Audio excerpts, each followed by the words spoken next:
G'day, it's Toby Drew from Toby Drew Homes. Welcome back to another Quick Tip Tuesday. I've got 5 tips regarding silicone work. So I'm here with my tiler, Pete, from Tim Lynn's Tiling, and he's been just running through a few points for us. So 5 tips, starting off with a clean surface.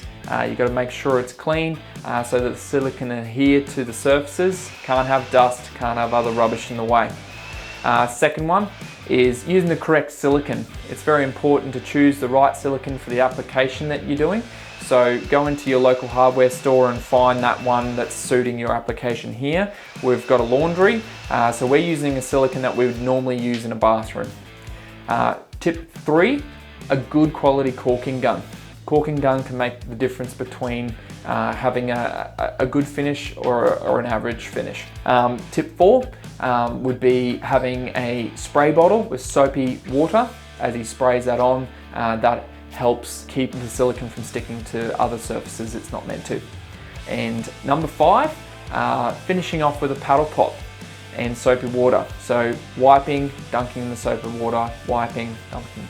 That gives that perfect curve that you might see, and that's a little trick that the tilers use to get that nice finish when they're doing their tiling work. Hope that was helpful. Enjoy the rest of your Tuesday. See ya. See you, Pete. See you guys. Have a good one.